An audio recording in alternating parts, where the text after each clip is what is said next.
the crank and it's younger that flow. Don't think so, shut mouth and bet dough. Account overdrawn, you less than zero. Shoes, clothes, cars, pros. I'm the flyest young fella you know. Your girl thinks.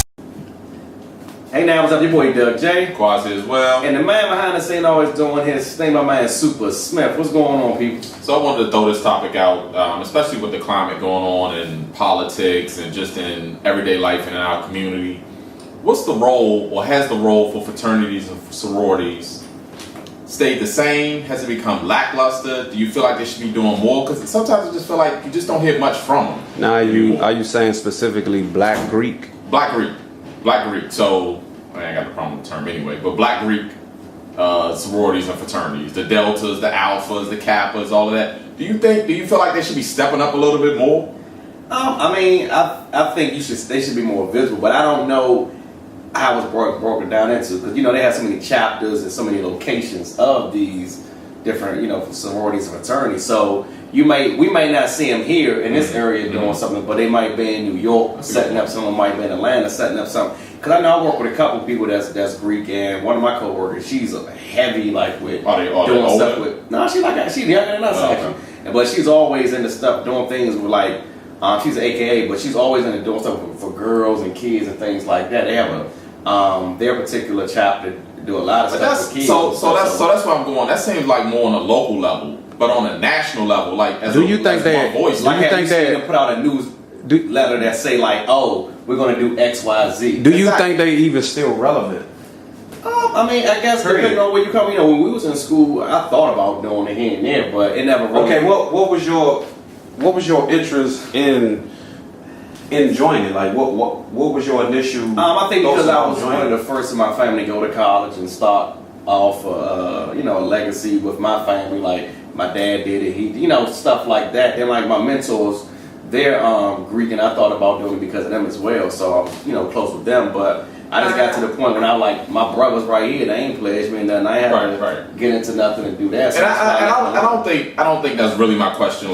Was it more so something you should have done in school or out of school? Granted, you did it, or if you didn't do it. But at this point now, I think that was relevant 3 years ago when that sorority show came out on VH1. And they shut that down. And they shut that down as a collective group, right? They showed their strength. They showed their strength and numbers at that point. They came out and said, "Nah, well, we're not having this. This is not how we want to be portrayed." Yeah. So you saying for instance with Trump. Let's see them all get together, do a big march to black, something to that extent. I see what you're saying. So my question is basically, because I never really understood because some people consider the little group I had in high school was its own fraternity that I started. You know what I'm saying? And then once I went to college, I really didn't understand the why. I didn't understand the relevancy. People would say for networking purposes, for brotherhood, for sisterhood, things like that. But I look at y'all like my. So I would pose the question besides your family members, your fathers, your uncles, your mothers who've already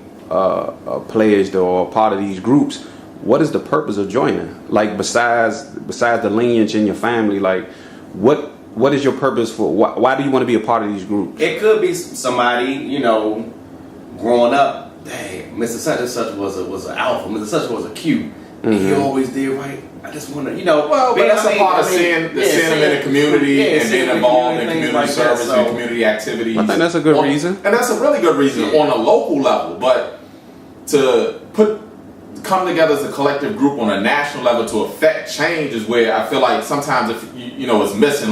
Where's the national chapter saying, or the national group saying, we as a collective group need to stand up against this? But also, not being cut off, we're not even in them circles. That's true. So we don't know. We don't know if their national chapter is sending out those type of notifications. But I know what you mean though. Hey, we put it they come out with a big old news conference. Hey, all of the divine now. We put a stance against. Only thing with that, I think everything that's going on right now, everybody's looking towards everybody else to make a stand on anything. I think that's what's really. I don't think it's just fraternities, sororities. I just think it's rappers, entertainers, basketball players. Everybody's looking towards the person next to them to make a stand. I understand, but why wouldn't you look towards a quote unquote social group to do such a thing for social change? I can understand why would I depend on a rapper to do such a thing, but a group that's socially quote unquote conscious that should understand. Are they though?